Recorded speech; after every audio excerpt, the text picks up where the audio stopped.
Ladies and gentlemen, welcome. Thank you for attending our panel on local control and education. We might still have a few people filtering in from the lunch. I know that ran over.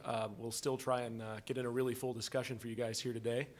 My name is James Golson. I'm the education policy analyst here at the Texas Public Policy Foundation, and we're really excited to be hosting this great panel of education experts. As it says in the title, this panel is on local control in public education. And this is an issue we started researching right about a year ago as kind of a way to maybe give more flexibility to our school districts, give them an alternative to traditional independent school district governance. And through our research and talking to educators and administrators around the state, we decided that maybe providing districts with some more local control, giving them at least an opportunity to have that in their system, or to have that on the table, would benefit them, and really for two primary reasons. The first is that, many of you probably know, Texas is constitutionally obligated to provide an efficient system of public education in Texas. And efficiency can obviously come from the top down. It can come from the state, either through budgetary measures or adding mandates, or in terms of increasing efficiency, relieving mandates. But it can also come from the district level. It can come from the ground up, giving districts more control over their budgets, more control over their policies, so they can get the most out of every education dollar. So that's one reason. But the second reason that we think this is a really important issue is that we view expanding local control as a potential means to really empower parents in this state through giving them more options vis-a-vis the governance of their school, the governance of their local campus. And we think that's really important because the number one thing that shows up in terms of education research and how do you positively impact a child's education is the parental guidance, the parental support of the community.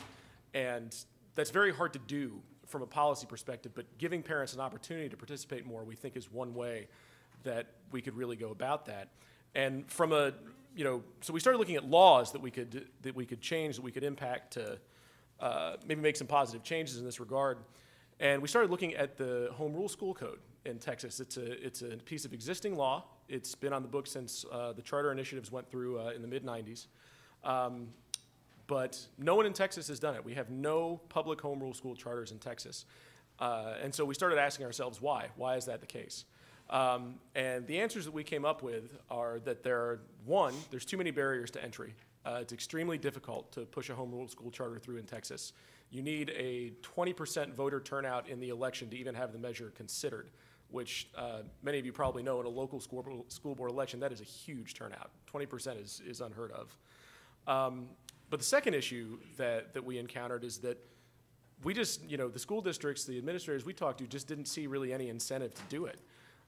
In terms of the mandates they'd be freed up from under the current law, it wouldn't be worth it. It wouldn't be worth the hassle. So we started looking at things that we could change from a local control perspective that could maybe make it more inviting for administrators, to give them an alternative, not something that they have to do. This is, we're not trying to say this is all schools must be run this way, but we want to give local school districts and parents options in this regard. And so some of the things, and I'll go through this briefly. I know we're running behind here. I want to get to our excellent panel. But in terms of things that we want to look at doing, changing in the home rule law, lower that 20% threshold, essentially get rid of it entirely. That's one thing we'd like to see happen. The second is to allow local voters and groups of parents to drive the charter process directly. Right now, you have to run it through your school board. There's no way around that. We'd like to see the Texas Parent Trigger Law, which is also an existing law on the books, strengthened. Right now, it is a parent-teacher trigger. We'd like to see it become a pure parent trigger law, a little more in the mold that they have in California, a law in which parents could, if they could rally 50% of the parents on a given school campus, turn that campus into a charter school. That's another thing we'd like to see. Potentially loosen up seat time requirements at the local level so that school districts would be in a position to maybe shorten their day if they wanted to work with learning technologies or work with businesses in the area. So essentially they wouldn't be at risk of losing their seat time, weighted average daily attendance funding. Loosen the 22-to-1 K-4 class size cap. That's something TPPF has been fighting for a while. It's something we'd like to give home rule schools an option on. And finally, more freedom for districts as far as how they use their money, how they staff their classrooms. Essentially give them as much flexibility as we can so they get the most out of every education dollar. And what I'm hoping for, from today's discussion, I'd really like to hear from these experts on, whether they think these things would be a good idea and, their expertise as far as how can we maybe make this better, what should we change, what should we add, what should we leave out if this is something we'd, end up putting in Texas. And so without further ado, I'd like to turn the panel over to them. The first speaker is Representative Dan Huberty. Representative Huberty has been serving in the Texas House of Representatives since 2011. He is a member of the House Public Education Committee. And prior to his service at the Capitol, he served on the Humble ISD School Board for 5 years. Representative Huberty, thank you. Thank you. Well, based on everything that he just laid out for us, it sounds like we're going to have a busy session, I guess. I will tell you that I thought about what I was going to say today, specifically about this topic. Education is clearly, I was talking with Honorable Thomas Ratliff, who's on the SBOE here a little bit ago, and he said it probably best, that education is probably going to suck the air out of the Capitol in this session. There's so many things that are going on right now with the lawsuits that's happening. My fellow panelists down there is suing us, I believe. So we're going to be dealing with about 700 school districts, and there's 6 different lawsuits that are all kind of been put together. And the one thing is, I think that everybody can agree is that the system that we have is not working. The system that we have in place is not working. And I can tell you from just personal experience with 3 children in public education, that we've got to figure out a way to be more efficient and responsible and help the school districts better educate the children. Because at the end of the day, that's what it's about, is making sure that we're getting the best possible results from the kids that are out there. So let me talk a little bit about what I think, from the House perspective. We've met with the Speaker. There were 11 members on public education last session, and we lost 5 of them, either through retirements or they lost their elections or whatever. There's 2 Republicans that are left, myself and Jimmy Don Aycock.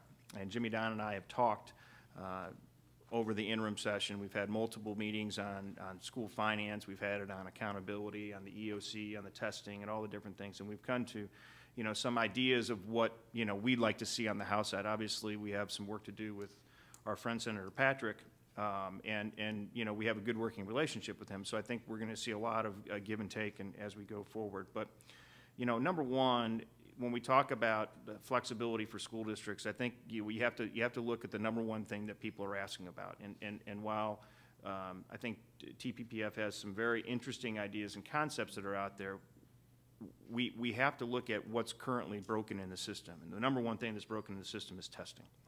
Our testing is out of control. We are going to spend about $100 million a year on a testing program that, candidly, I don't think anybody really understands and knows what we're testing anymore.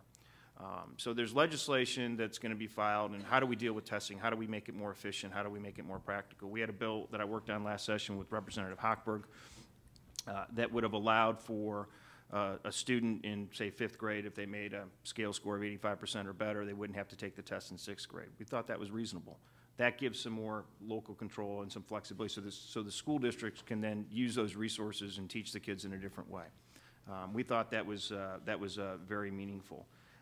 But we also have to look at, I think, when we talk about giving some flexibility to school districts, is that we have to also recognize, I do not believe that every child is going to be coming out of high school that's going to go to college. And so we have to provide some vocational training and some flexibility for school districts to be able to do that as well. We have over 1,000 manufacturing jobs in San Antonio right now that are going unfilled because we don't have a skilled workforce. We don't have people that are capable of filling those jobs right now because we haven't taught them. It's always amazing to me when we sit there and we have a kid that maybe has a great set of skills and technically he's very well, he or she is very capable, but we're making them take Algebra 2. You know, it's not going to be practical at all in what they're going to do on a go-forward basis. So those are some ideas that we talked about. You know, we heard loud and clear from the school districts about the end-of-course testing. You know, that's you know, clearly it was we told the school districts, you know, not only the type of tests that they're going to take and how many tests that they had to take, but that it had to count towards their graduation requirements. And you know, obviously, I know. My friend from ATP over here is going to talk about, you know, our education code, but it is a problem. It is a big problem right now, and if you look at all the unfunded mandates, it is going to continue to be a bigger and bigger problem if we don't deal with it. When I was on the school board and I was school board president, you know, it would always be amazing to me when we would get the policy revisions that would come in would, you know, be that thick every year. That we'd have to implement into the settings, and you often wonder, you know, why are all these things, you know, being done? And it's not because people are coming here and trying to, you know, I think hurt kids or the process, but they're trying to fix one issue. But every time you fix one thing in the code, it causes, you know, a different reaction that's out there. Some other ideas that, you know, we certainly, you know, we're talking about graduation requirements. You know, we obviously believe in retaining the 4x4 curriculum. We think that's really important. But we got to make sure that we're giving some flexibility in how these school districts are able to teach.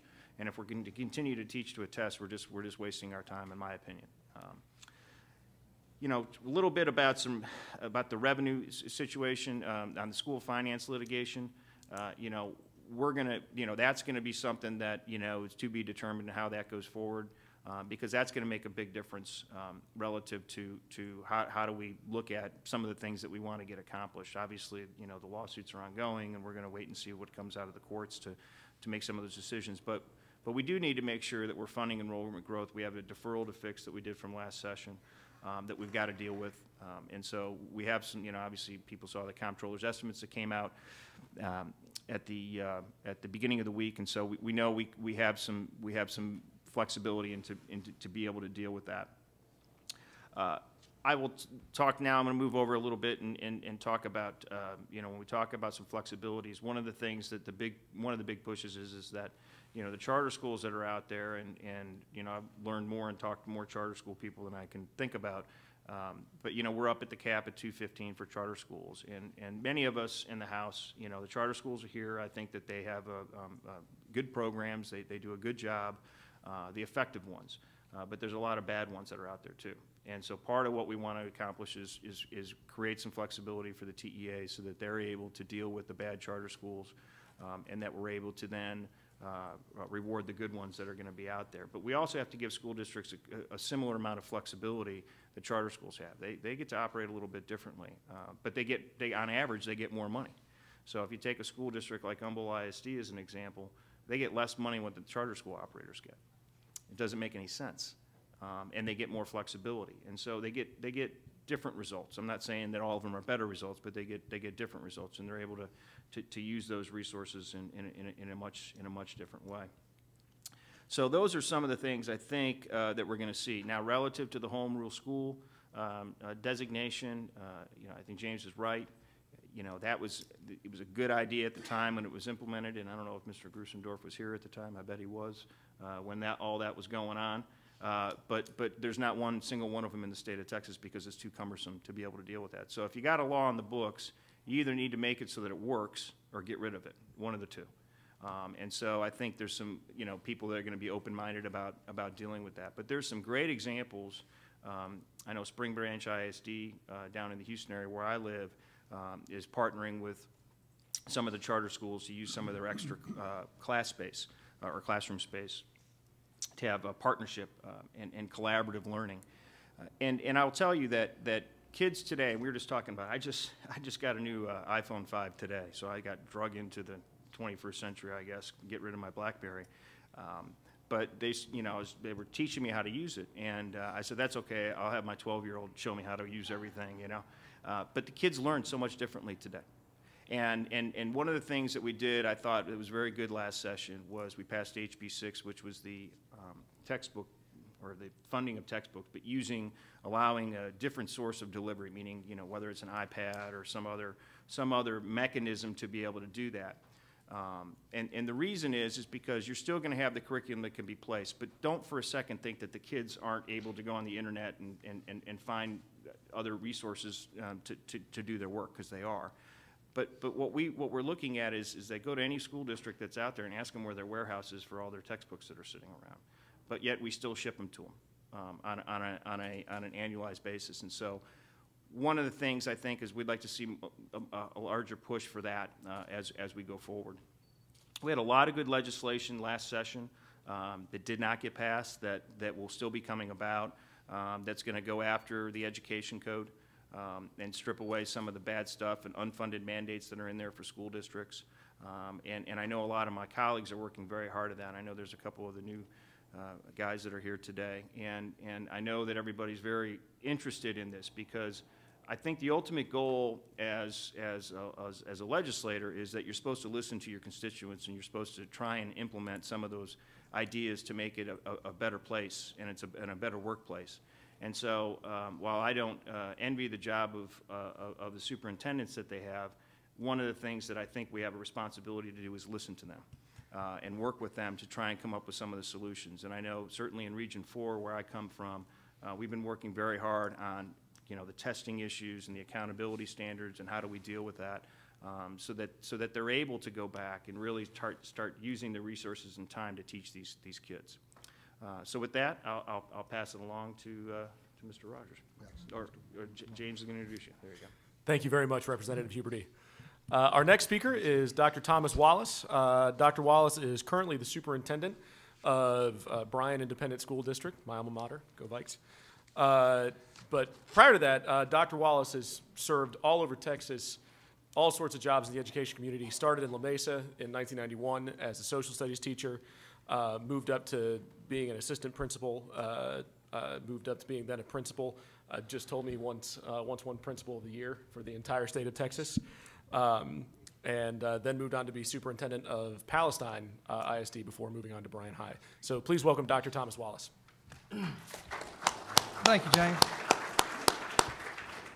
I will tell you that when I hear Representative Huberty speak, it gives me hope in public education. I hope it comes to fruition. But I will tell you that from a Texas public educator and being in Texas public education for 23 years, what Texas public educators feel is that we have become the enemy.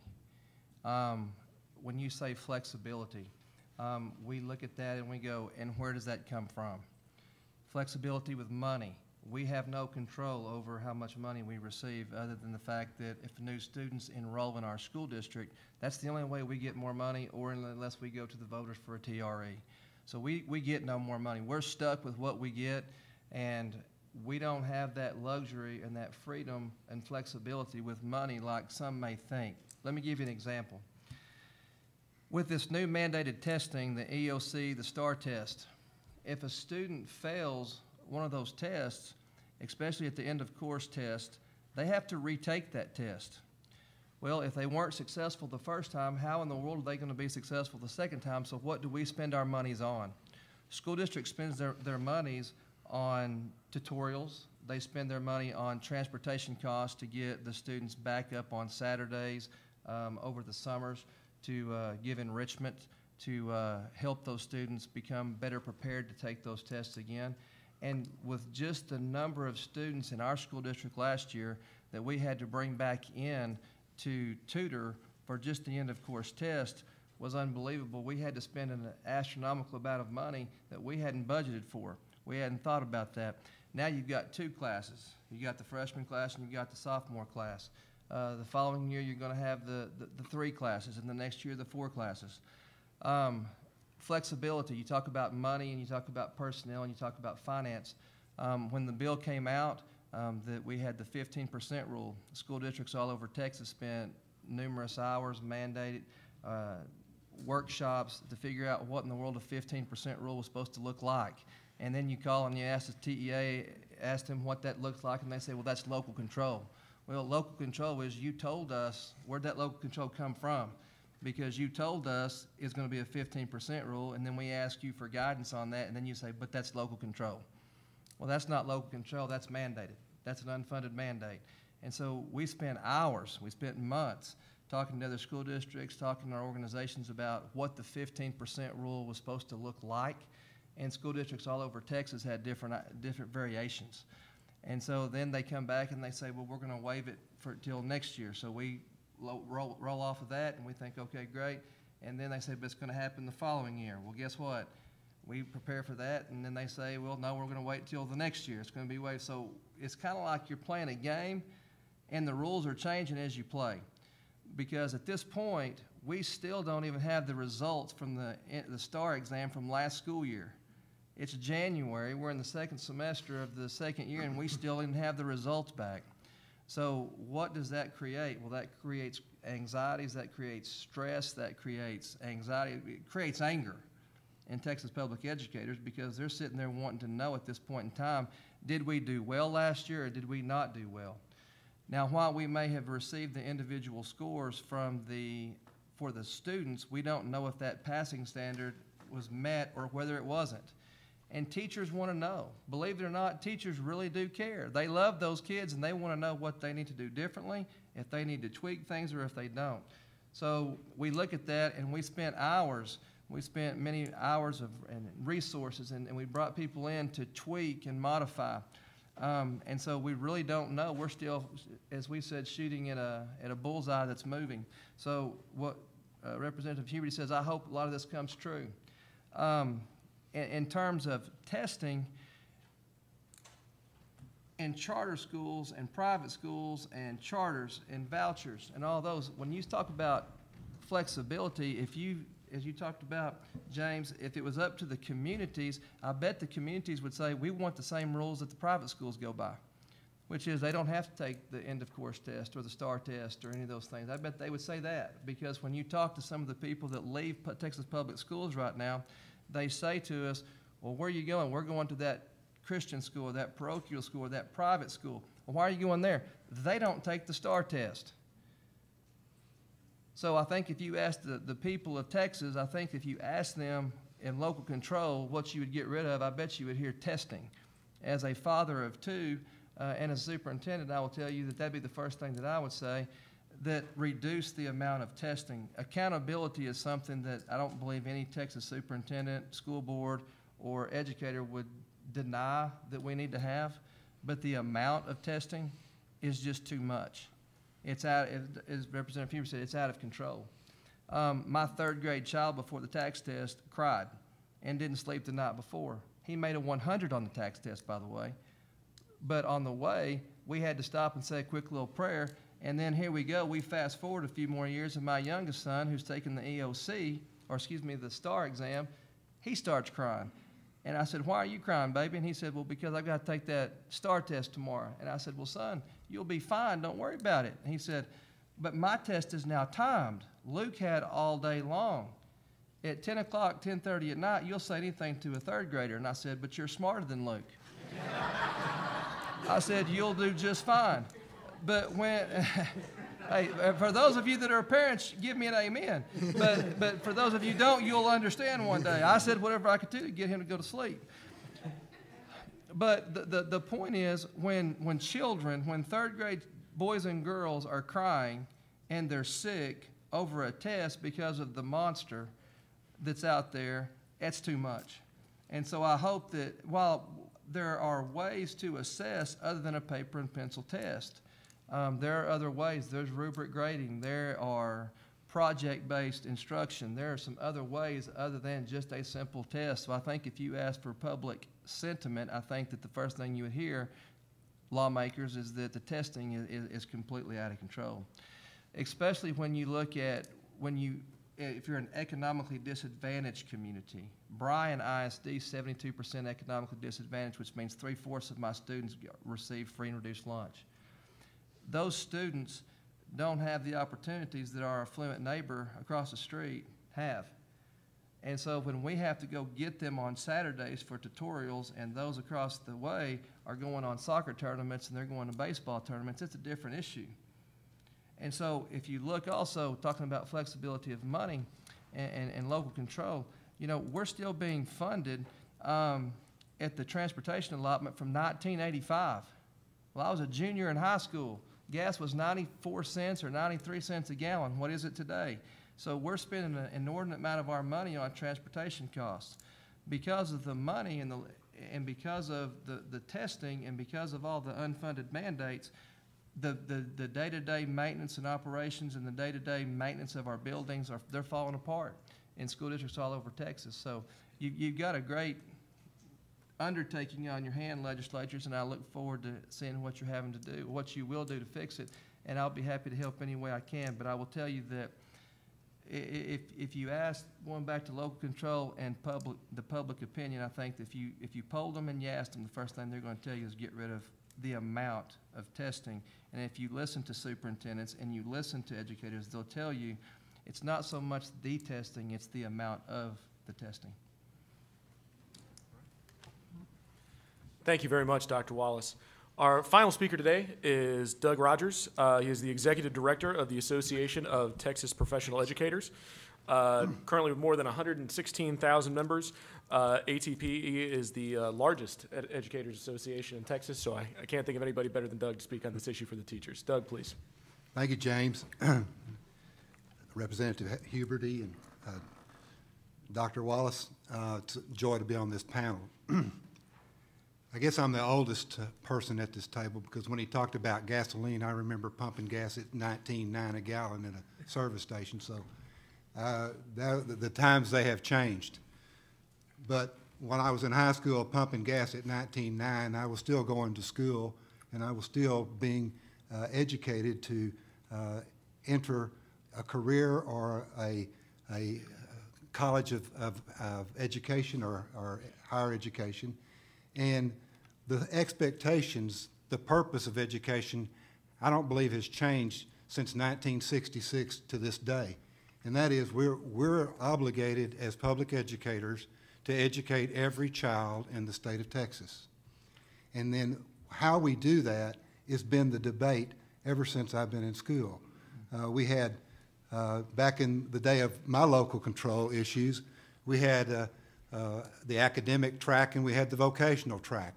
And if you went on one of those two tracks of education, you got the preparation that you supposedly needed to enter the next level of challenge.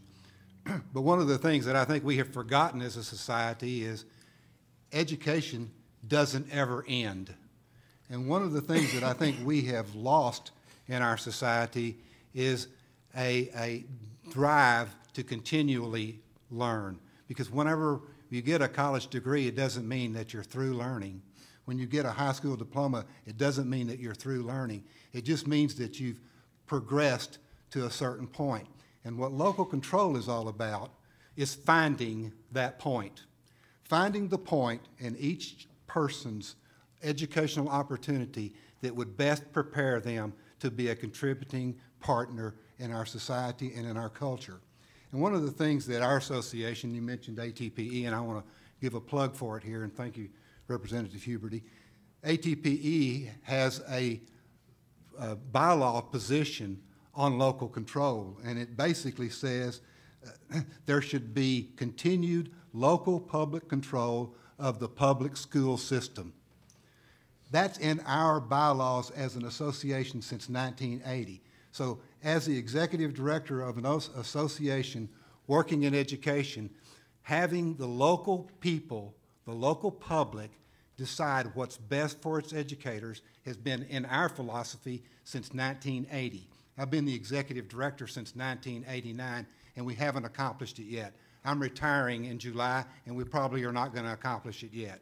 But I would like to say that ATPE's goal about local control is to give as much opportunity for local citizens to make the decisions about school district policies as they can make. I brought with me today the Texas Education School Law Bulletin. This is the book that has the laws affecting public education in it. These are just the laws. These are not the administrative rules. These are just the laws. Now, as Representative Huberty was talking about, we have all of these things that are being expected to be understood and followed by local school district personnel, and yet we keep talking about flexibility. We keep talking about local control. If you go through this document, you're going to find very, very little room for local control and local decision-making. And why is that the case? Let me ask you, why do we have so many rules and regulations? Do you know? Does anyone? I'm going to tell you one reason: safety. Safety. Every child that enters school has to be safe. And a lot of these rules deal with safety. Equal rights. Most of these things want to give everybody the same opportunity as everybody else. If you have all of these expectations for people, and you have the locals trying to make decisions about how they're going to accommodate them, do you all remember before Gilmer-Aiken how many school districts there were in the state of Texas? Thomas, you know. Yes. How many school districts before 1949 were there in the state of Texas? 12,000. Now, that's in the state of Texas. Gilmer-Aiken consolidated all those into countywide school districts, in which we had 256 with a superintendent in every one of them. Guess what resulted from that? Have you ever heard of this word consolidation? Talk to school people about that. See what kind of emotion you get. So in our state, in Texas, we have done a lot of things good, and we've done a lot of things to try to give people local control. But when you give somebody local control and you give them the opportunity to make decisions, they have to make them. Thomas, you'll remember House Bill 72, Kent Grusendorf was involved in that. House Bill 72 implemented an appointed State Board of Education. Why? Why did we have an appointed State Board of Education? Because the elected State Board of Education was spending a lot of time dealing with curriculum. And the Gablers spent a lot of time arguing about what was in textbooks. Have you ever heard of the Gablers?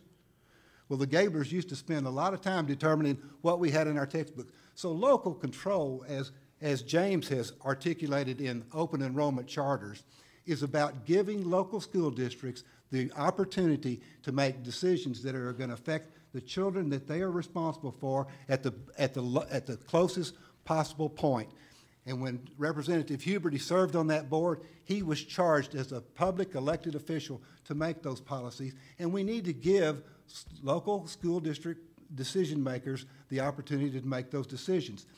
However, we have to provide safety for our children. We have to provide equal opportunities for our children.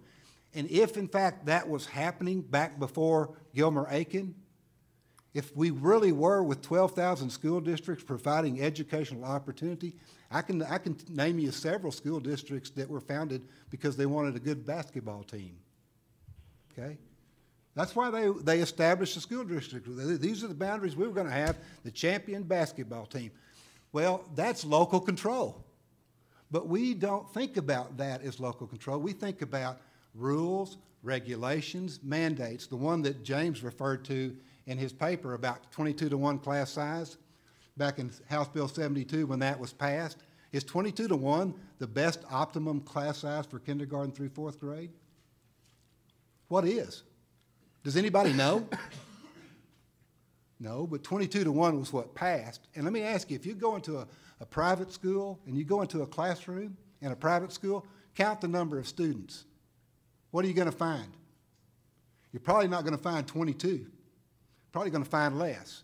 So we keep talking about these rules and regulations that are stymieing the decisions of local policymakers, but we continue to pile more and more on them. And one of the best things that's ever happened to public education, in my opinion, and I've been in it for 34 years, is the fact that we have some of these regulations that help us focus on keeping children safe and providing equal opportunity for those children. If we don't have those in our focus, then we may not be as concentrated in those efforts. So I'm kind of proud of the fact that House Bill 72 implemented no pass, no play, a class size mandate, an appointed state board, things that changed the complexion of public education back in 1984, because right now we're seeing the benefit of a lot of those things that happened back in 1984. And yes, I was in opposition to them then, and I may be in opposition to many of them now, but some of them worked. And I may be in opposition to changing the class size mandate from 22 to 1, because I see that as a very beneficial factor in contributing to the opportunity for school districts to have some opportunity to educate those children rather than having 50 or 60 children in a classroom where they really don't have the opportunity to be successful. One of the last things that I'll say, and I don't know how much time do I have left. 2 minutes, okay, and I'll close. James, I think you did a great job articulating some of the issues in the open enrollment charter. The open enrollment charter has been here since Kent Grusendorf passed it in the legislation. He accuses me of gutting it, but I didn't. It wasn't totally me.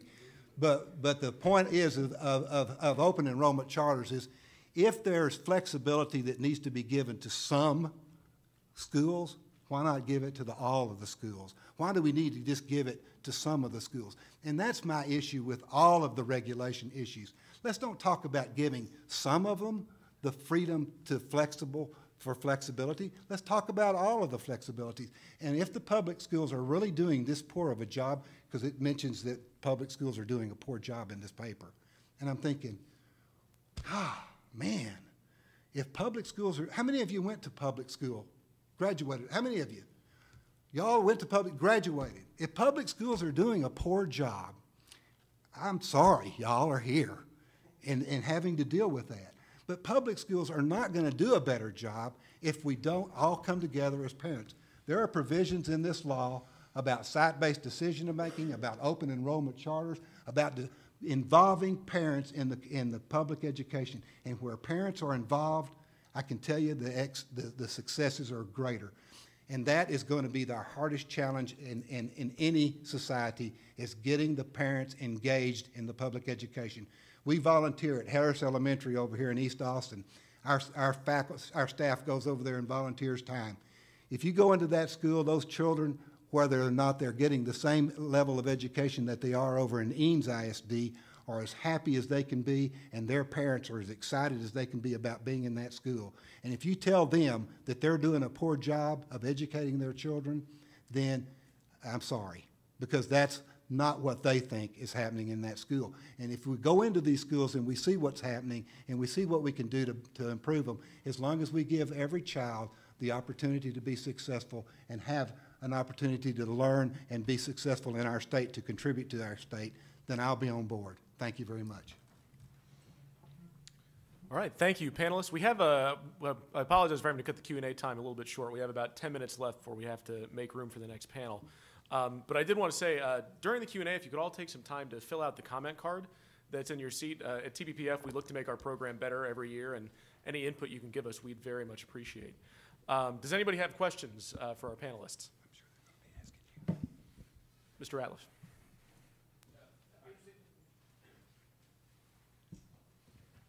From your perspective, local schools are accountable both to the local level, to the state level, and the federal level. My opinion is it ought to be local first, state second, federal third. But I suspect that it's state first, federal second, local third. What, from your perspective, on a day-to-day basis, how would you rank those three? In what order would you put those three? Are you asking, who are you asking? All three of you. Oh, well, you were first last time. Go ahead. You know, Thomas, I think you're right. I think the local school districts, the local people, I mean, they have the boots on the ground. And so nothing was more frustrating for me as a president of a school board is to having stuff forced down your throat. But obviously, the federal government, I mean, I think the worst thing, one of the worst things that's come and continues to be pushed is the No Child Left Behind Act. And by 2014, 100% of the kids have to pass the test. It's just unrealistic. And so, but that's how we're gauging ourselves. That's how we're developing ourselves as we go forward. So, I think that. And I appreciate the superintendent saying that, most superintendents recognize that they have to be accountable to the state because we are putting $50 billion into it. And so we have to make sure that, as those resources are given out, that we're being responsible. So there has to be some accountability in there. So, if you look at it from that perspective, the state, I believe, is, going to be in a position for a while where you look at it and say the state should be in the position, then the local, and then the feds. But we certainly do have to get the feds out of our business. And I'll give you one great example is, national curriculum standards.